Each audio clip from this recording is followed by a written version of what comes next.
ವೀಕ್ಷಕರೇ, ಕರ್ನಾಟಕ ಮತ್ತು ಕೇರಳದ ಮಲ್ಟಿ ಮಿಲಿಯನೇರ್ ಉದ್ಯಮಿಯಾಗಿರುವಂತಹ ಸಿಜೆ ರಾಯ್ ಅವರು ಆತ್ಮಹತ್ಯೆಯನ್ನ ಮಾಡಿಕೊಂಡಿರೋದು ನಿಜವಾಗ್ಲೂ ಈಗಲೂ ಕೂಡ ಎಷ್ಟೋ ಜನಕ್ಕೆ ನಂಬಲಾಗದಂತಹ ಸತ್ಯವಾಗಿದೆ.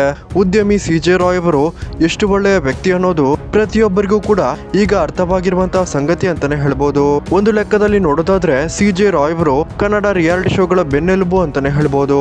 ಯಾಕಂದ್ರೆ ಸರಿಗಮಪ, ಡಿಕೆಡಿ, ಬಿಗ್ ಬಾಸ್ ಗಳಂತಹ ಕರ್ನಾಟಕದ ಅತಿ ದೊಡ್ಡ ಶೋಗಳಲ್ಲಿ ಮುಖ್ಯ ಪ್ರಾಯೋಜಕರಾಗಿ ಈ ಶೋಗಳನ್ನ ಯಾವುದೇ ಹಣಕಾಸಿನ ಸಮಸ್ಯೆ ಇಲ್ಲದೆ ನಡೆಸಿಕೊಟ್ಟಂತಹ ಸಿಜೆ ರಾಯ್ ಅವರು ರಿಯಲ್ ಲೈಫ್ ನಲ್ಲಿ ಒಂದು ರೀತಿಯ ಕರ್ಣ ಅಂತಾನೆ ಹೇಳ್ಬೋದು.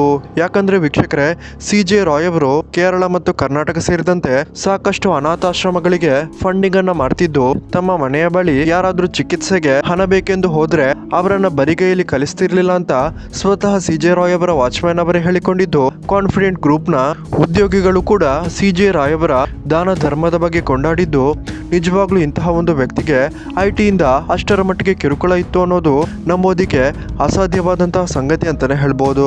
ವೀಕ್ಷಕರೇ, ಸಿಜೆ ರಾಯ್ ಅವರು ವಿಧಿವಶರಾಗಿ ಇವತ್ತಿಗೆ 2 ದಿನಗಳಾಗಿದ್ದು, ಪೋಸ್ಟ್ ಮಾರ್ಟಮ್ ಬಳಿಕ ಮತ್ತೊಂದು ವಿಚಿತ್ರವಾದ ಸಂಗತಿಯೊಂದು ಹೊರಬಿದ್ದಿದ್ದು, ಪ್ರಾಥಮಿಕ ವರದಿಯಲ್ಲಿ ಕೇಳಿಬರ್ತಿರುವಂತಹ ಮಾಹಿತಿಯ ಪ್ರಕಾರ ಸಿಜೆ ರಾಯ್ ಅವರು ಕೆಲ ಟ್ರಾಂಕ್ವಿಲೈಸರ್ ಮತ್ತು ಆಂಟಿ ಡಿಪ್ರೆಷನ್ ಮಾತ್ರೆಗಳನ್ನು ತಗೊಳ್ತಿದ್ರಂತೆ. ಇದಕ್ಕೆ ಮುಖ್ಯವಾದ ಕಾರಣ ಐಟಿ ಡಿಪಾರ್ಟ್ಮೆಂಟ್ ಅಂತ ಎನ್ನಲಾಗ್ತಿದೆ.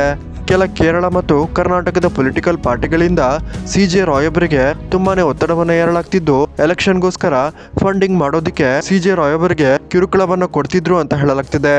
ಅಷ್ಟೇ ಅಲ್ಲ, ಕಳೆದ 3-4 ತಿಂಗಳಿಂದ ಐಟಿ ದಾಳಿಯಿಂದ ತತ್ತರಿಸಿ ಹೋಗಿದ್ದ ಸಿಜೆ ರಾಯ್ ಅವರು ಹೆಚ್ಚಿಗೆ ಪೆನಲ್ಟಿಯನ್ನು ಕೂಡ ಕಟ್ಟಿದ್ದು, ಸುಮಾರು 15ರಿಂದ 20 ಕೋಟಿಯವರೆಗೆ ಪೆನಲ್ಟಿಯನ್ನು ಕೂಡ ಕಟ್ಟಿದ್ದು, ಈ ಒಂದು ಪೆನಲ್ಟಿಯನ್ನ ಕೆಲ ಐಟಿ ಅಧಿಕಾರಿಗಳು ಸರ್ಕಾರಕ್ಕೆ ತಲುಪಿಸದೆ ತಾವೇ ಭ್ರಷ್ಟಾಚಾರವನ್ನು ಕೂಡ ಮಾಡಿರಬಹುದು ಅಂತ ಊಹೆಯನ್ನ ಮಾಡಲಾಗ್ತಿದೆ. ಸಿಜೆ ರಾಯ್ ಅವರಿಗೆ ಮತ್ತೊಂದು ಸಂಕಷ್ಟ ತಂದಿದ್ದಂತಹ ವಿಚಾರವೇನಪ್ಪಾ ಅಂದ್ರೆ, ತಾವು ಇತ್ತೀಚೆಗಷ್ಟೇ ಹೊಸದಾಗಿ ಕಟ್ಟಿದ್ದಂತಹ ಗಾಲ್ಫ್ ಕೋರ್ಸ್ ಅಂತಾನೆ ಹೇಳ್ಬೋದು.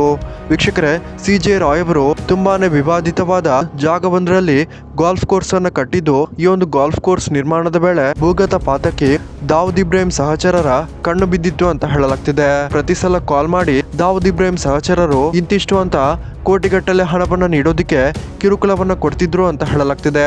ಸತತವಾದ ಐಟಿ ದಾಳಿ, ಅಂಡರ್ ವರ್ಲ್ಡ್ ಡಾನ್ಗಳ ಕಿರುಕುಳ ಮತ್ತು ಕೆಲ ಪ್ರತಿಷ್ಠಿತ ಪೊಲಿಟಿಕಲ್ ಪಾರ್ಟಿಗಳ ಕಿರುಕುಳದಿಂದ ತುಂಬಾನೇ ಬೇಸತ್ತಿದ್ದಂತಹ ಸಿಜೆ ರಾಯ್ ಅವರು ಇಂತಹ ಒಂದು ಕೆಟ್ಟ ನಿರ್ಧಾರವನ್ನು ತೆಗೆದುಕೊಂಡಿದ್ದಾರೆ ಅಂತ ಹೇಳಲಾಗ್ತಿದೆ. ಸೊ ವೀಕ್ಷಕರೇ, ನಿಮ್ಗೆ ಇದರ ಬಗ್ಗೆ ಏನ್ ಅನಿಸುತ್ತೆ ಅನ್ನೋದನ್ನ ದಯವಿಟ್ಟು ಕಮೆಂಟ್ ಮೂಲಕ ತಿಳಿಸಿ.